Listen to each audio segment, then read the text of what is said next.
Ilmu pengetahuan sosial. Latar belakang pembelajaran.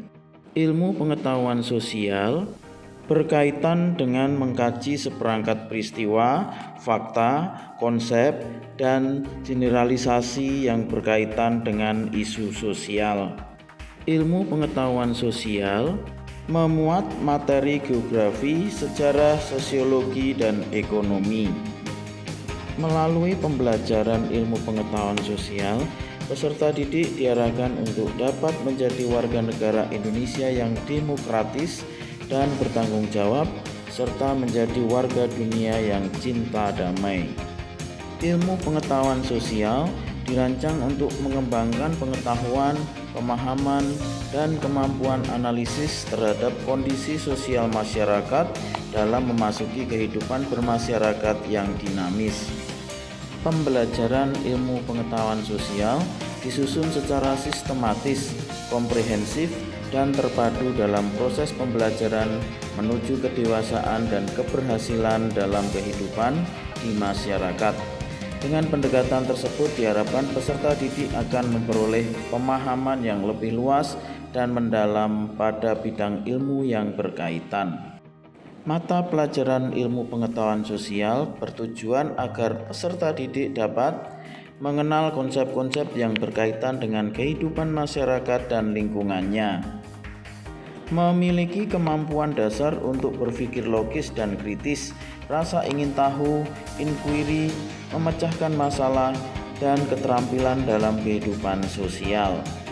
Berikutnya adalah untuk memiliki komitmen dan kesadaran terhadap nilai-nilai sosial dan kemanusiaan, dan untuk memiliki kemampuan berkomunikasi, bekerja sama, dan berkompetisi dalam masyarakat yang majemuk di tingkat lokal, nasional, maupun global. Sedangkan ruang lingkup untuk mata pelajaran ilmu pengetahuan sosial ini meliputi aspek-aspek manusia, tempat, dan lingkungan, waktu, keberlanjutan, dan perubahan, sistem sosial dan budaya, serta perilaku ekonomi dan kesejahteraan. Nah, selanjutnya mari kita mencermati standar kompetensi lulusan dari pembelajaran ilmu pengetahuan sosial ini. Yang pertama, mendeskripsikan keanekaragaman bentuk muka bumi, proses pembentukan dan dampaknya terhadap kehidupan. Memahami proses interaksi dan sosialisasi dalam pembentukan kepribadian manusia. Membuat sketsa dan peta wilayah serta menggunakan peta, atlas, dan globe untuk mendapatkan informasi ke ruangan. Mendeskripsikan gejala-gejala yang terjadi di geosfer dan dampaknya terhadap kehidupan. Mendeskripsikan perkembangan masyarakat, kebudayaan, dan pemerintahan sejak pra-aksara Hindu-Buddha sampai masa kolonial Eropa. Mengidentifikasikan upaya penanggulangan permasalahan kependudukan dan lingkungan hidup dalam pembangunan berkelanjutan.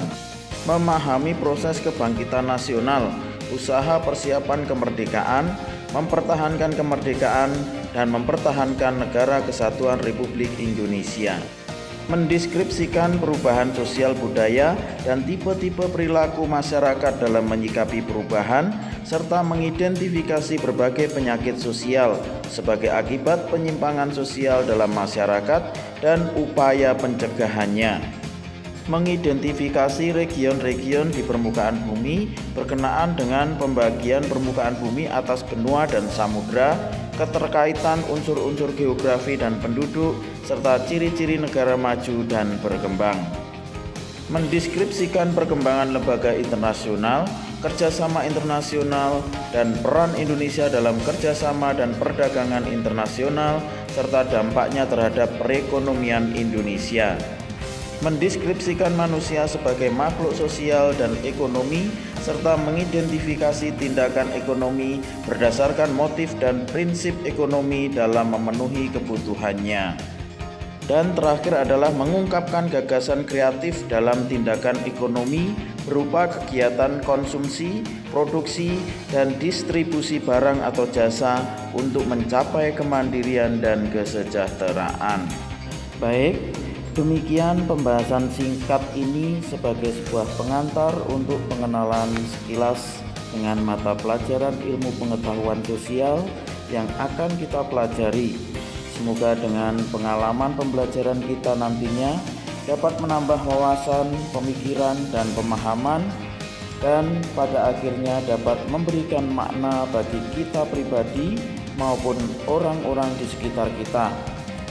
Semangat dan selalu menjaga kesehatan.